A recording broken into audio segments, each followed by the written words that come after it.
The Kenya Film Classification Board has put out a public notice to all filmmakers, distributors, broadcasters, and exhibitors on compliance with the Films and Stage Plays Act. Now, the body is offering a grace period between the 4th of March and the 4th of June for filmmakers who have produced films between 2018 and now but have not been compliant. That means they do not have the necessary legal documents.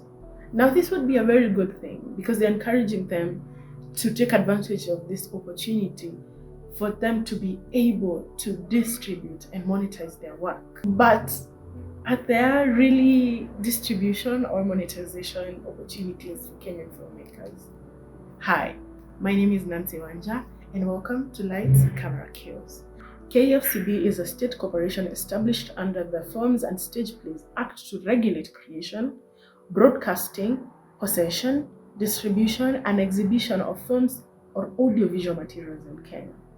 Now, this means they are responsible for ensuring what is shot or distributed or shown on our televisions or whatever distribution channels align with the law, are within the law.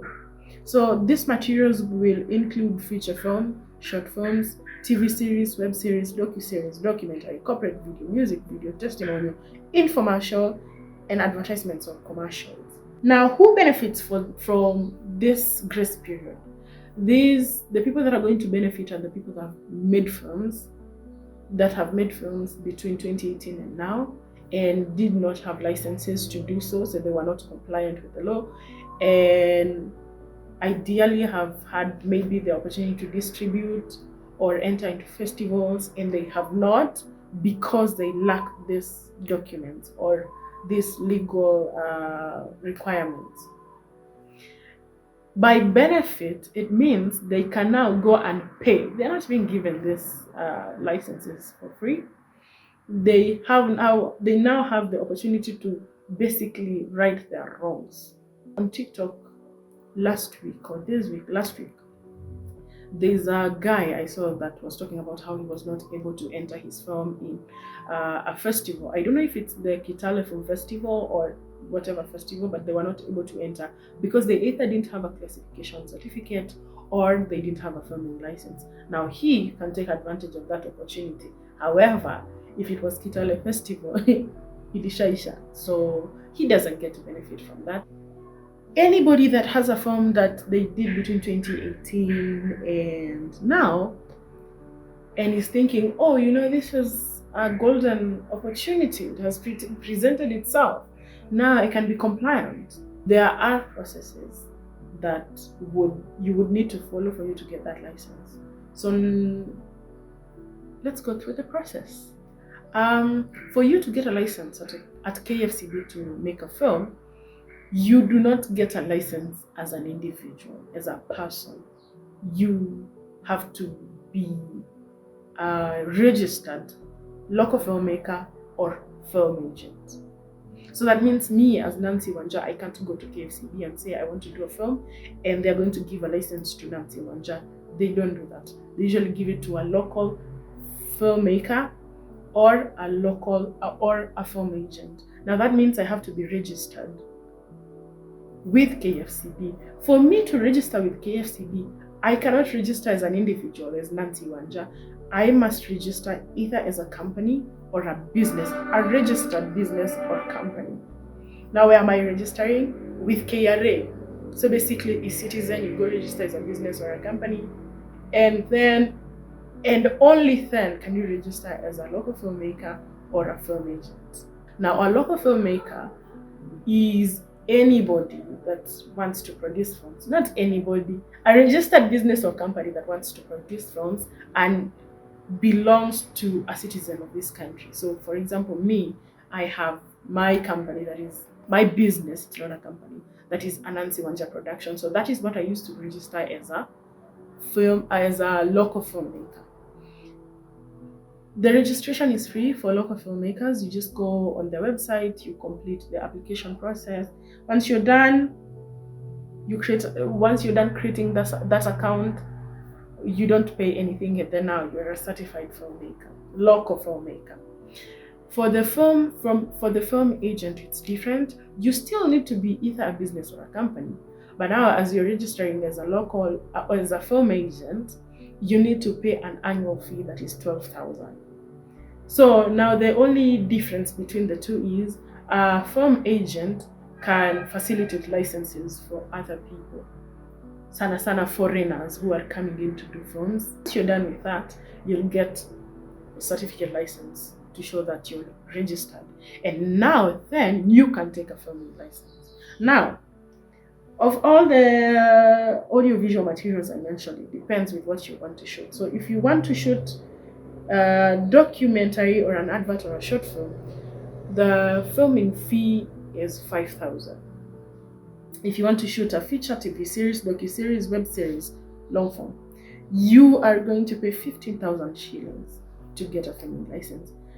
And then on top of that, there is what they usually call a filming fee per day. So for every day that you're going to be shooting, you will need to pay 1,000 shillings. So when you're submitting your application to get a filming license, they usually ask for a shooting schedule among other documents. Check they have a handbook. Actually, they made it very easy for somebody to know what you're required beforehand, because they came out with a handbook that is a comprehensive guide on what you need to submit, and so many other. There's so much information on that handbook that also includes other people. Like if you want to register to use a drone, there's a license you're supposed to get with KA, one of aviation.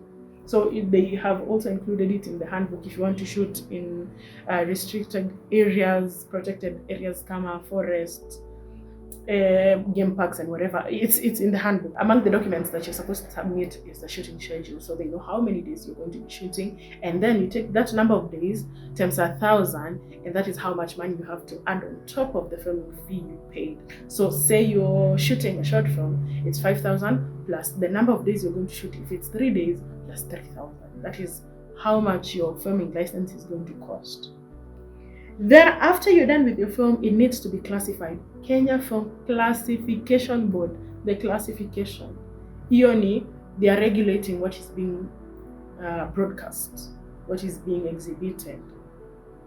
So once you're done with your material, you need to take it back to KFCB to get a classification certificate, and this will cost you 100 shillings per minute.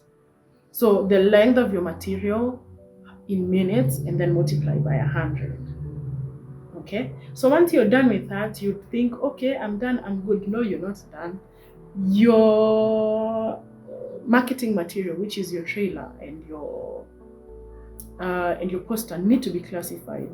That will cost you an additional 1,000 shillings. Now, what wasn't very clear for me is if the poster and the trailer are classified differently or together. That one I couldn't find information on that. Maybe confirm on that. Knowing all that, I think the grace period is very good, because then it's allowing people who have projects that they did previously, giving them an opportunity to comply, and then allowing them to enter their material into whatever, maybe a festival or for broadcast or whatever. But I think maybe the biggest question as you're preparing to go through this whole process, the biggest question is, I am going to be investing money. And chances are, even making the film, it was like out of pocket. Like for most independent filmmakers, it is out of pocket. Have I made money from this project? Do I intend to make money from this project? Because this is an additional investment you're making on this project. So do you intend to distribute it? Do you intend to enter it in festivals? I'm thinking of festivals, They usually take films that were done maybe in the past 1 year, the past 2 years, the past 3 years. And even 3 years is a stretch. So if you did a film in 2018, chances are it won't be eligible for a lot of festivals. So is it like a reasonable investment really? The deed has been done already. You are not compliant. If you have no intention of broadcasting it, if you have no intention of entering it into festivals, if you have no intention of showing it anywhere, that will not make you money, is it really like a sane or reasonable investment to make? I'm just saying, like, from my own experience, I think, I don't know. Like, that is a question maybe you would need to ask yourself. Is it reasonable for me to be compliant now? And this project maybe might not make me money. But I don't know. It's a good opportunity. If you have a film you feel like you will probably distribute or exhibit, I mean, yeah, sure, take advantage. But if it's something you don't have hopes with of making money or exposure, if that is what you're into, is it worth spending, say, like, it's going to be more than 5,000 because that is the least amount you're going to spend? Is it like worth spending more than 5,000 on? More than 5,000 on? Yeah, so thank you and good luck. I mean, times are hard, times are getting harder, but I mean,